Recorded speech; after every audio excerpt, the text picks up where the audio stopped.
you get involved in what it is that you're doing? I wasn't that smart, and I couldn't think of anything else. Have you been involved in aviation, or is this something that you just sort of taken on recently? Oh, I always flew to be serious, I always flew hang gliders from the early 70s. And then when they started doing ultralights in the early 80s, I was flying ultralights. So I enjoy flying. And the only problem I had with it was how loud the gasoline engines were. Really loud and a lot of vibration. And for me, it spoiled the experience a little bit. I still did it because I like to fly, but that's definitely spoiled some of the enjoyment.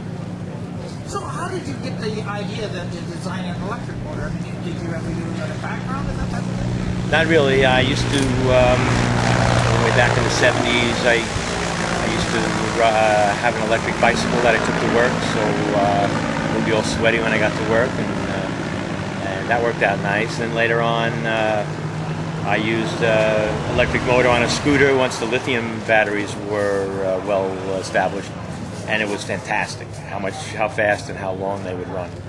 And then a friend of mine, Erwin Roger, who's actually helped me a little bit as we went along with some technical formulas and things, suggested that we do something for a self-launch hang glider. And I had a little trike with no motor, and I had a hang glider that I could use for it. And I said, yeah, that's a great idea. Let's do a trike. And then that's how the Electraflyer trike came to be.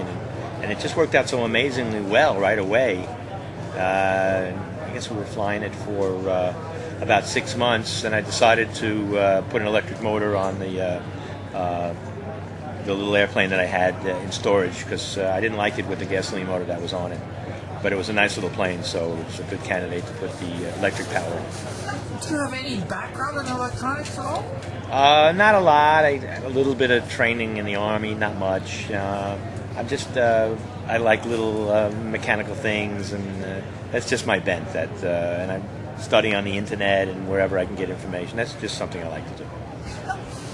Did you hit it right on the first time, or did you have to go through a series of different engines and different this, that, and the next thing you did? Well, we started with an off-the-shelf motor, and it flew well right away. But I had trouble with it. It overheated, and I had problems with the magnets coming off and getting involved in the rotor, and it just wasn't good enough for something that flies. We may have been demanding too much from it. I think that's what it was. So we ended up having to build our own motor on a similar type of motor, but something that we wouldn't have trouble with, that could put out enough power continuously. And that's what we ended up using on the trike, and now with the Electraflyer C. Now, don't just have a problem with motor, though. I mean, the technology that you need in batteries really isn't even available now. How did you accomplish what you've accomplished? Well, when we first looked into the ultralight, I was looking into what was available.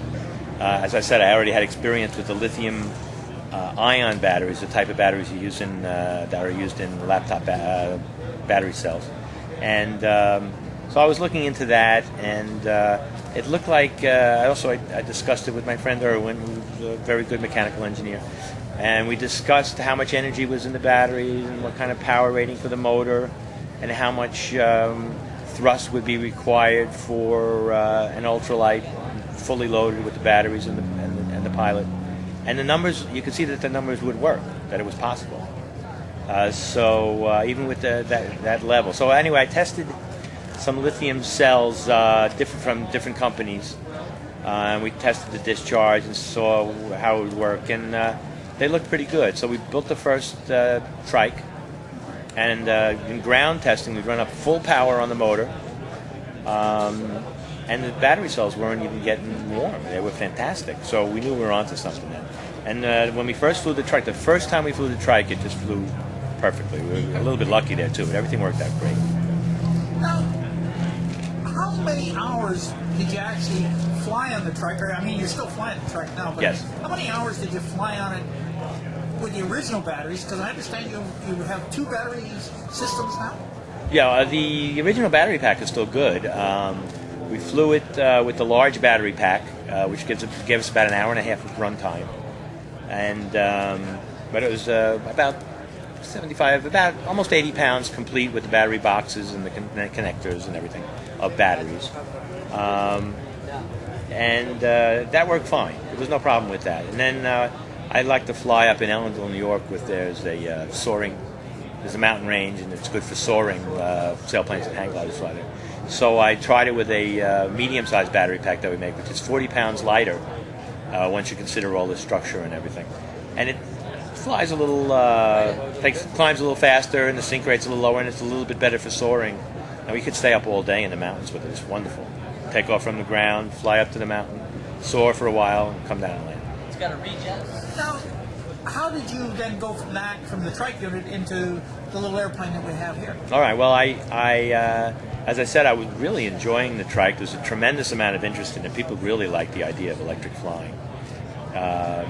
Part of it's the green aspect. A lot of it has to do with how quiet it is compared to the snowmobile engines that we've been using before. And also, they don't vibrate at all. Electric motors don't vibrate. The gasoline engines vibrate a lot. We're just used to them, but there's tremendous difference in that. And the Ultralight was working out really great, and I owned this. And I had it with the original two-cycle engine, but it wasn't good with the two-cycle engine. It was a nice little airplane, but the power package wasn't a good match for it. So I decided to build a system for this.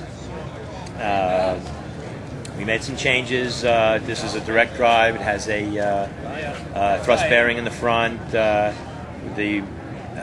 shapes of the battery packs are different. We built it to match the available spaces in the airplane, and also to get a good weight and balance, correct weight and balance for the airplane. And that also worked out good. This plane had 30 pounds of ballast bars, which we were able to get rid of and replace with batteries. And again, it just worked out great. We did some modifications for cooling, motor cooling. We raised up the tail to get a little better angle. We had raised the plane to put a larger prop on there for efficiency. And we ended up with 60% more thrust than the gasoline motor had previously. Climbs a lot better, runs quiet, and we just still get an hour and a half runtime on this airplane. Now, I understand you're also looking now in your research and development stage into even more horsepower and maybe moving up into larger aircraft. Yes, most people I think would like to have a two-place aircraft similar to a light sports specification, two-place side-by-side. So I've been looking into that. We've been working on motors all along, trying to get better motors, more powerful motors. So right now we just finished a 50 horsepower motor and electronics control that we have to first start testing. And with the eye toward eventually a light sport. Excuse me. But now the only way you can sell an airplane, electrically powered airplane right now, is in the experimental class, because you're allowed to have any kind of engine you want. So we're going to offer a two-place all-composite airplane powered by a 50 horsepower electric motor as soon as I can get it done. And then the FAA also expressed, they had worded the light sport rule to say that it had to have a single reciprocating engine with the intent at that time, I guess, so that people wouldn't be using turbines and jet engines in light sport aircraft. But I guess they didn't realize anything that electric was a possibility at the time. So the EAA folks had asked the FAA about it, and from what I understand, they said that they would change the rule to allow electric once they see a motor specification for it. So we're working on that project. That's after the experimental offering. We're going to try eventually to have a turnkey LSA aircraft. Now, how long down the road do you feel that some of this is going to come together? Well, we're going to try to have the two-place maybe by the end of the year. I'm hoping. We're working on that. I'm depending on some other folks, too, to work with me on the airplane for the experimental class. And the LSA, it's going to depend on the FAA, on the government, when that can get done. And also, we're working on another motor after that, a larger motor yet. But the batteries aren't up to speed yet for that. For the 50 horsepower motor, the batteries we have right now will work fine. We're going to have a 100 horsepower motor, but we don't have the batteries there. But still, we're working on that project as well. Now, how are you financing all of this? I'm spending all my money. It's something I like to do, and I'm really into it now, and just think we're kind of on a roll. This plane worked out well as well. And frankly, I'd like to have a two-place electric airplane myself. If nobody else buys one, I'm fine. I'll just keep the one we build. Of course, that's not the intent because the development costs are expensive. But that's my backup position. I'll just have a nice electric airplane to fly. So, but I think people are so interested. I think that even in the downturn we're having now, I think a certain number of people are going to want a nice two-place electric airplane. At least that's my hope. And you are offering the battery packs and the engines for ultralight and that type of thing now? That's right. We about a year and a half, I think it's been. We've been offering the propulsion kits, we call them, for people who are building ultralights, either a trike or an efficient little airplane like this, or a motor glider. So I've been selling quite a few propulsion kits as well as a few complete trikes.